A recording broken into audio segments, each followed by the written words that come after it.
We're now back to part 4 of lecture 4 of applied machine learning. In this lecture, I am going to talk about something called regularization. In the previous videos, we looked at overfitting as being a major problem that affects machine learning algorithms and supervised learning algorithms in particular. And we saw a few ways in which we briefly saw a few ideas and approaches for how we could reduce overfitting. And regularization is one of these approaches that I want to discuss in more detail in this video. And also, as we see overfitting, we will also define a few new important machine learning algorithms. So to begin, let's again revisit the setup that we've been using throughout this lecture. We are in a setting in which we have data that is sampled from a data distribution denoted by P. And we have both a training data set as well as a holdout data set, which are IID samples from the data distribution B. And we say that the model will generalize if, once trained on the training distribution, it also performs well in the real world on new samples, and in particular, it will perform well on a holdout data set of examples. Now, one of the reasons why supervised learning might not work is if we choose a model that's too complex for the data set size that we have. If we have a small data set, it is possible that we're going to fit our data perfectly, and this data set will still be the model will be that we will find will work really well on this data set, but it will work really badly right outside the training set, and therefore it will not generalize. We saw a really simple example of how this could look like. Here we have a training data set which consists of the blue points, and the blue points are all samples around this blue curve, which is the true shape of the data.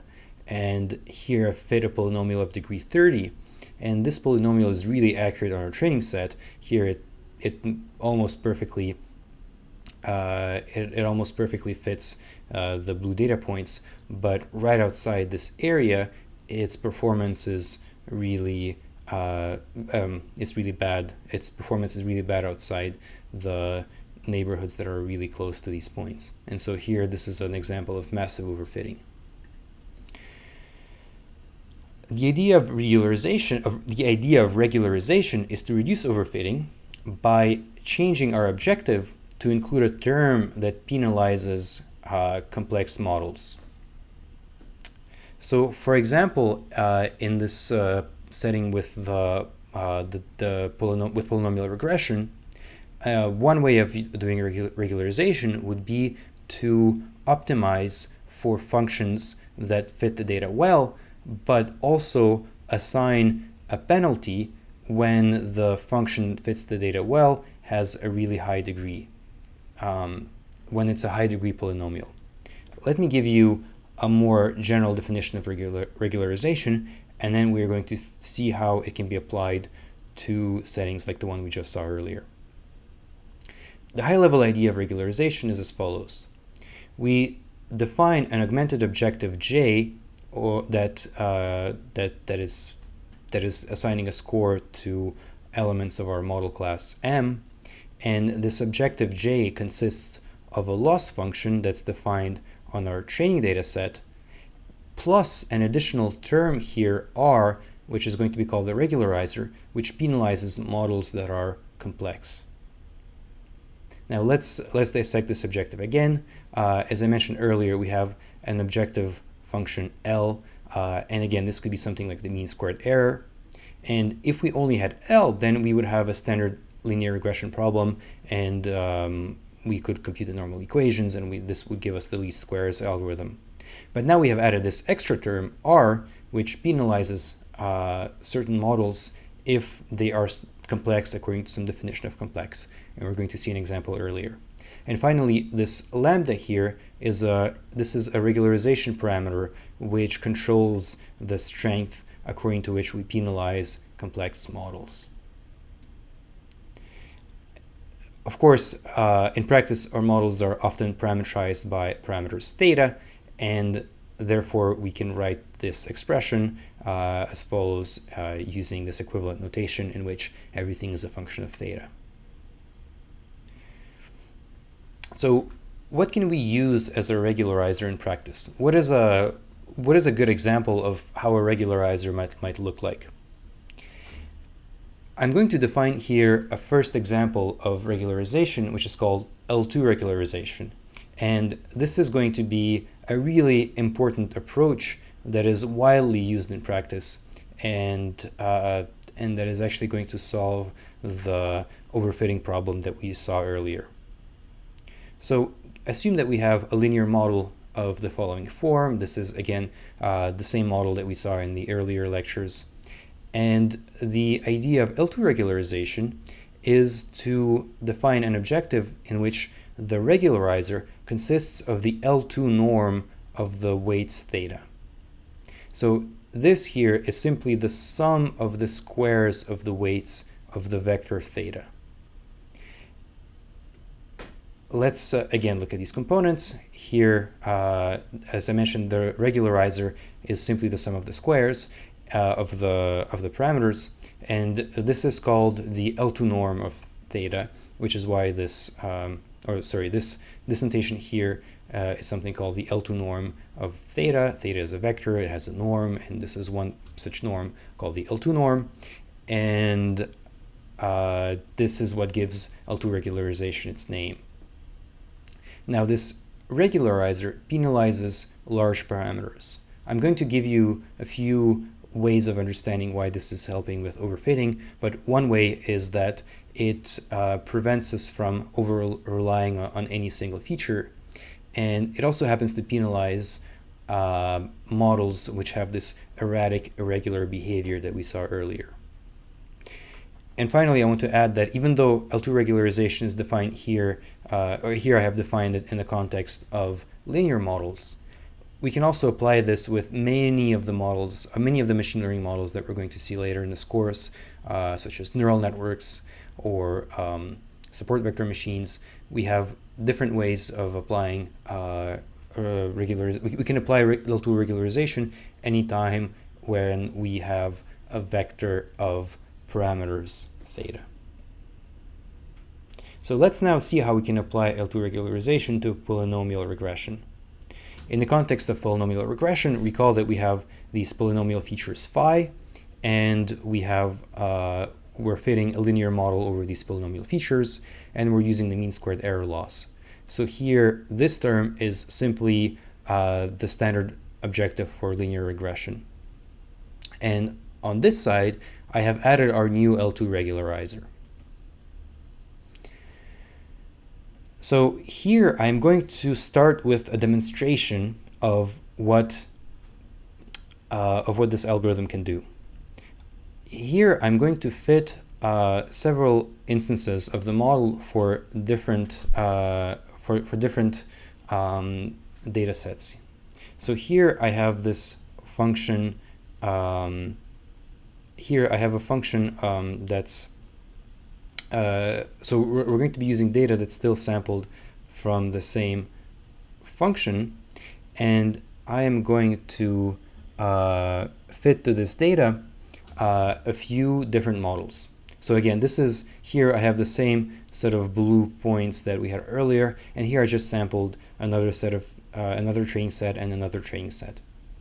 And now I'm fitting two polynomial regression models which have degree 15. The blue model is one that has not been regularized. And you see here that it has this erratic behavior that we talked about earlier. So it has these wild swings, and clearly this doesn't look like the data. Here it has a massive swing in this region. And in orange, I have the same model, but to which we have added a regularization term with a regularization parameter of 0.1. Here again, I am using standard scikit-learn implementations of these algorithms, and in the next few slides I'm going to define how this is implemented internally. But for now, you should just see this as two types of models that we have fit to each of these three samples from the same distribution. And you can see that the blue model outputs a really different prediction every time, whereas the regularized orange model outputs something which looks much more reasonable and which looks much more like the true shape of the data. So this is just a demonstration of how L2 regularization can really help us with this overfitting problem, and also this approach happens to be really simple and easy to implement. And in order to gain a little bit more intuition, we can look at the weights that have been found by the regularized model and the non-regularized model. So these are weights from the non-regularized models, and you can see that these weights are huge. So this one is on the order of 3,000, this one is on the order of 10,000, this one is on the order of 1 million, this weight is on the order of 10 million, and these are just 10 weights that I have sampled. These are just the first 4 weights of the 15 that our model has learned. So what this means is that in practice, numerically, in order for a polynomial function to perfectly fit our data points, it has to have really numerically high weights. So this is another intuition for why reducing the magnitude of these weights forces us to have a smooth function. So when weights are small, the function has to be smooth, because in order to get a non-smooth function, we need to have these really large weights to specify it.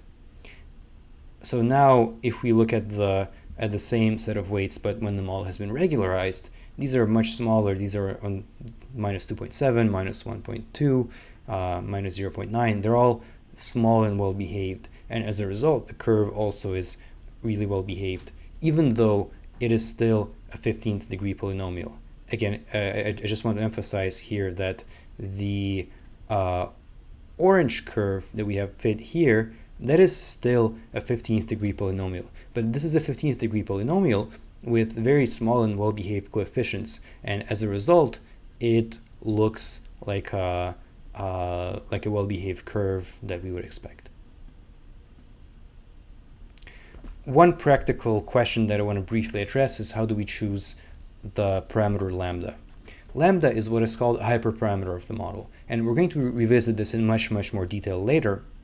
But I just want to give you one way in which we can define lambda, in which we can set the value of lambda to something that works well, and we're going to later look in more detail why this is a good idea. But essentially, a simple strategy here would be to just set lambda to something that works well on a holdout validation set. So imagine we have our training set, and then we have another holdout set, a small holdout set that is distinct from the training set. We can choose the value of lambda that gives us the best performance on this holdout set, and this is a way of estimating our generalization error. Again, we will revisit this in much more detail later, but I just want to give you one.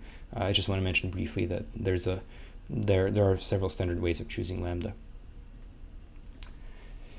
And finally, in the few remaining slides, I want to look at the question of how we might fit a linear model, a regularized linear model of the form that we have seen earlier, right? So recall that a machine learning model, that a supervised learning algorithm, consists of a model class, an objective function, and an optimizer. We have seen what our model class and what our objective look like. We have linear models, and our objective is an L2 regularized loss. But how can we fit this loss? It turns out that there is a simple way of doing this, which is a simple modification of our approach for fitting a non-regularized least squares model. So we can write the regularized objective in this form, which is the same form that we saw earlier. And here I have replaced the mean squared error with its vectorized form. You can again revisit our lectures on least squares to see how we came up with this particular definition, but again, this is the same notation as we used in least squares. And now that we have this vectorized form of the objective function, we can apply a really similar approach to derive the gradient for this expression. Here, the gradient is simply the gradient of our loss plus the gradient of the regularizer. We have already computed the gradient of this loss in our previous lecture, and it has this form here. So this is the form of the gradient of this loss. And now we just need to compute the gradient of this function, but this happens to be just lambda theta. This is using the following identity. Using the following identity, we can easily see that the gradient of this objective is just lambda theta. And maybe in case this is not clear, this notation here, which is the L2 norm, that is just equivalent to the vector transpose with itself. So this term here also is equal to theta transpose theta, or it's equal to the dot product of theta with itself. And now that we have this form, we can rewrite this in a slightly more convenient form, which is almost the same thing that we had earlier with our unregularized normal equations, except we have this extra lambda term that appears here.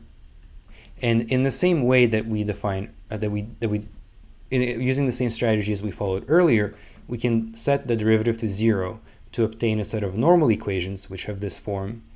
And now we can again obtain a closed form for the optimal theta by solving for theta in this equation to obtain the following form. So here we have again derived a set of normal equations which can be solved and which can give us a closed form expression for the L2 regularized model that we saw earlier. And finally, another important thing I want to note here is that this matrix will now be always invertible. That is because it has full rank, because the matrix here I has full rank, and so adding this matrix to this full rank matrix again results in a full rank matrix, hence it will be invertible. So we have seen how we can fit a regularized model, and we have also seen how we can address the potential numerical issues that we mentioned earlier. So when we were working with unregularized ridge, we said that this matrix could in theory be not invertible, but now by adding a small regularizer, we can make it perfectly invertible. And so in practice, this is something that we might do in order to we can regularize our model by a small amount in case there are any issues with inverting this matrix. So the result of this is an algorithm that is called ridge regression. So ridge is just another name for L2 regularized regression, and this is an algorithm that is an extension of least squares. In fact, it's almost the same algorithm we are using. It's a form of supervised learning and regression in particular. It's a form of linear model. It uses a form of linear models, and it optimizes them using normal equations. And the only difference is that our objective function is now the L2 regularized mean squared error. And again, ridge is a very important algorithm in machine learning that is widely used in practice. So this is not a toy algorithm. This is something that's used in production widely in various machine learning systems. And it performs much better in terms of reducing overfitting and in terms of numerical performance. So in the next lecture, we're going to talk about, in the next video, we're going to continue talking a little bit more about regularization, and we're going to see a different form of regularization that is going to be also very important.